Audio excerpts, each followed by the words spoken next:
Hey everyone, and welcome. We're about to dive deep into the world of bug bounty hunting. Now, you've probably pictured hackers in hoodies typing furiously through the night, right? But what if I told you that the real secret to finding those massive, high-impact bugs, well, it happens way before any of that. Let's pull back the curtain on that secret. So we're talking about a principle that accounts for a huge majority of all success in this field. And no, it's not some crazy new tool or a secret 0-day. It's actually a phase, a whole mindset that separates the top-tier hunters from everyone else. This is where the hunt really kicks off. Take a good look at this number, 80%. Just let that sink in for a minute. We're not talking about a small advantage here. This is almost the whole game.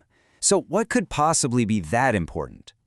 And there it is. 80% of your success comes down to the quality of your reconnaissance, or as everyone calls it, Recon. It basically means the outcome is pretty much decided before you even start looking for a vulnerability. It all comes down to how well you do your homework. So that leads us to the million-dollar question. What in the world is reconnaissance? I mean, if it's this important, we have got to understand it inside and out. You can think of this as the foundation. Get this right, and you're building your hunt on solid rock. At its heart, Recon is just a fancy word for information gathering, but it's systematic. Think of yourself like a detective planning a heist. You're not just going to run in blind, right? No way. You're going to get blueprints, you're going to watch the guards' patrols, you're going to map out every single entry and exit point. That's Recon. You're building a complete map of your target's digital world before you make a single move.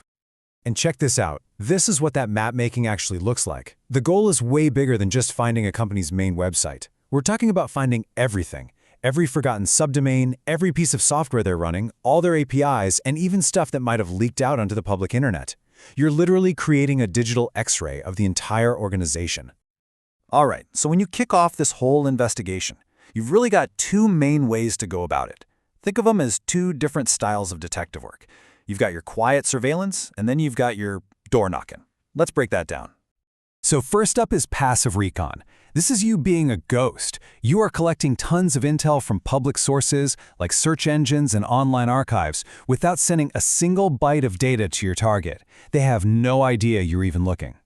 Then you've got active recon. This is where you get hands-on. You start sending requests, you start poking their servers, basically knocking on their digital doors to see who or what answers back. Now, you aren't expected to do all of this work by hand. That would be insane. For both passive and active recon, there's a whole arsenal of amazing tools out there designed to make this process faster and way more powerful. So let's gear up. For that quiet passive phase, you're using tools like these. Things like CRT.sh lets you browse through public records of website security certificates, a goldmine for finding subdomains.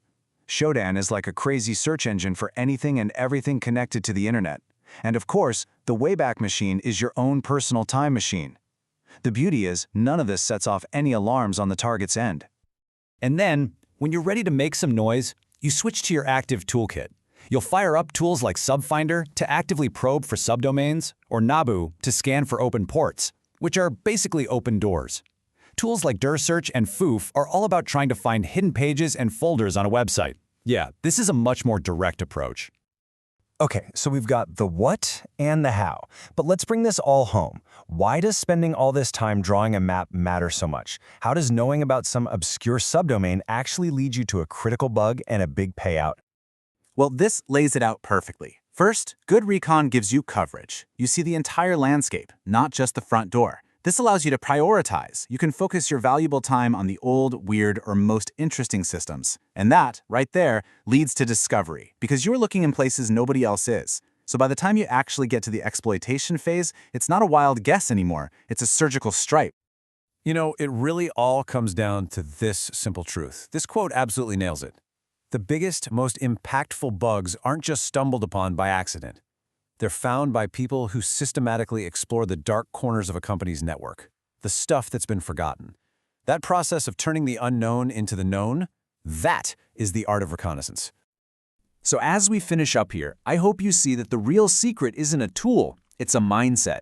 It's about training yourself to always ask, what have they forgotten about? What dusty corner of their digital empire hasn't been looked at in years? Because that's where the treasure is buried. So, the only question left for you is, what unknown will you map first?